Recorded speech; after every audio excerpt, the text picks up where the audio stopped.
И кога сме веќе при крајот на емисијата и нашето последно јавување од Свети Николе, зошто да го посетите Свети Николе? И пошто е толку интересно и што е толку впечатливо и само таму што постои како локалитет да посетите.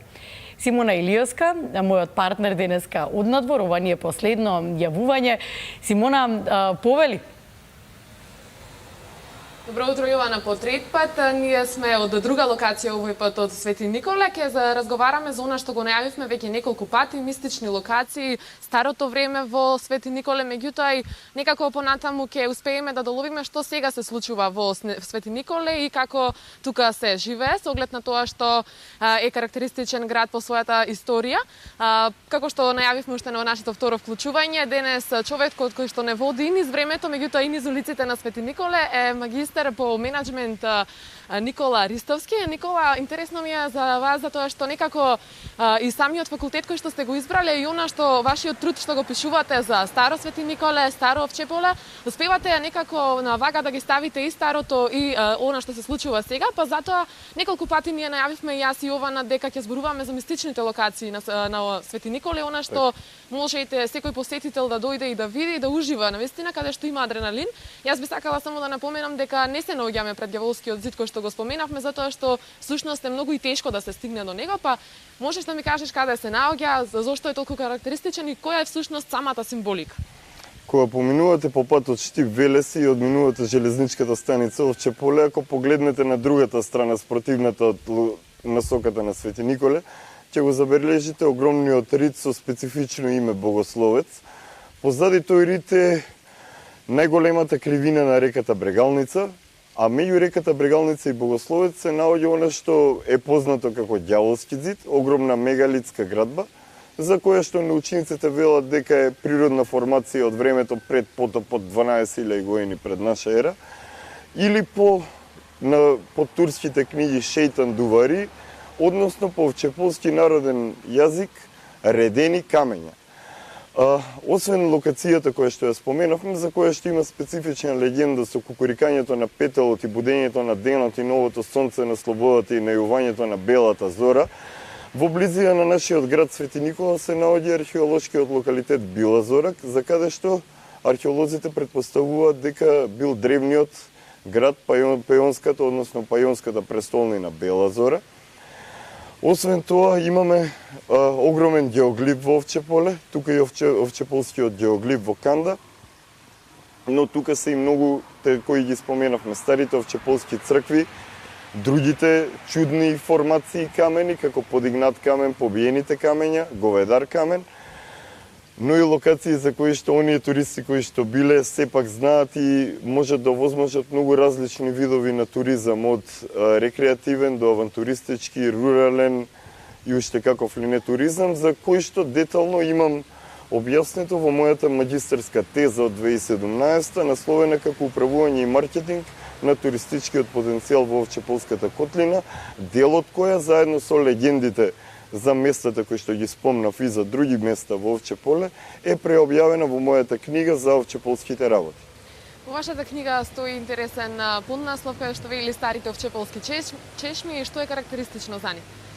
Во 21 век за чешмите, како и за цело Свети Николе, е карактеристично сепак што на голем дел од нив водата е повлечена длабоко под земјата, дел од нив се разрушени, но кријат мистични знаци, символи, начини на градба и поставеност географска која што определува многу други важни работи во Овчеполе, односно ни го покажува текот на подземните води. Посетителите на тие чешми можат да се уверат во онаму каде што се уште има силен тек на водата, можат да се уверат во силата на овчеполската вода и во моќта и животворната сила која што ни ја дава во 21 век. Така, ги имате тука собрано многу на стари теми кои што сте ги фатиле, па дали ќе може да не прошеташ низ времето, а потоа и да стигнеме до што се случува денес во Свети Николе? Потврдено на што науката го потврдува во Овчеполе е дека овде живеел човек уште милениуми пред нашата ера, за што сведочат и пронајдените скоро палеолитски станици. Освен тие палеолитски станици од далечниот палеолит, Во Овчеполието е познато дека овде се едни од најстарите неолитски локалитети во Македонија од праисторијата, како што се Рукбаир, Барутница, Камзабегово, Алиндол и така натаму. Овчеполе е познато по своето културно наследство од антиката, по големите градишта, заедно со Била Зора, односно Бела Зора, градот древен кој што го спомна во близина на селото Кнежи до Свети Николе. Овде се наоѓаат остатоци од многу други антички населби. Познато е дека овде животот не престало и под време на римската окупација. Специфично е тоа што имаме вистински остатоци од рано христијански цркви.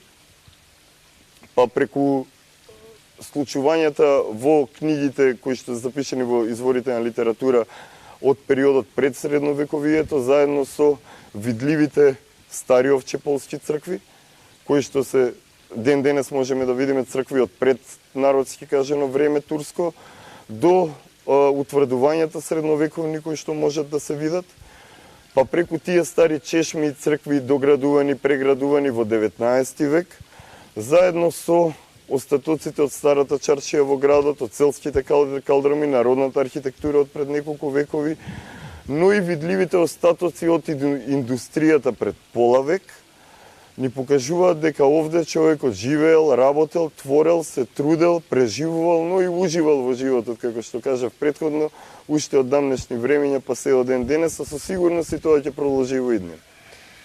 Низ разговор ми спомна дека ти малце си бил на страна во текот на твоите студии и ја спомна носталгијата за Овчеполе и општо за Свети Николе.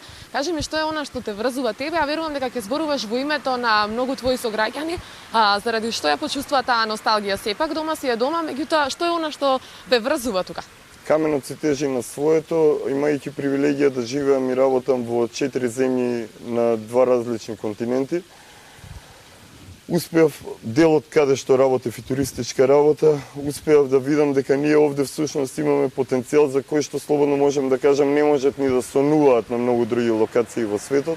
Па целото тоа културно наследство, но и економскиот потенцијал на природните ресурси со кои што располагаме, ми предизвика да го истражувам родниот крај и преку тоа да се запознавам со што всушност ние од целото тоа минато можеме да употребиме за да си овозможиме стабилен и мирен живот не само во сегашноста, туку и за во иднина, и не само за нас, туку и за следните генерации. Самото тоа што многу често Свети Николе, град кој што до 1945 се викал Свети Никола, беше споменуван во негативен контекст, но и суровоста на времето во кое што живееме 21. век, како и недостатокот на основни животни потреби, снемување на вода, лоша инфраструктура, преголеми зрачења од антени, лоша канализациона мрежа, стара водоводна мрежа, многу модерни болести, за жал многу луѓе во градот се почесто ни се разболуваат и умираат од најопасната болест рак, многу луѓе се иселуваат.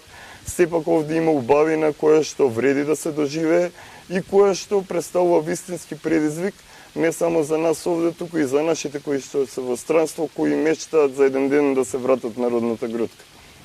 Така, мотивацијата веќе ја знаеме, но колку време ти беше потребно да ги собереш сите овие информации, затоа што од она што успеав да видам низ страните на книгата, има навистина исцрпни информации и си собрал доста интересни стари фотографии кои се доказ за она што се случувало.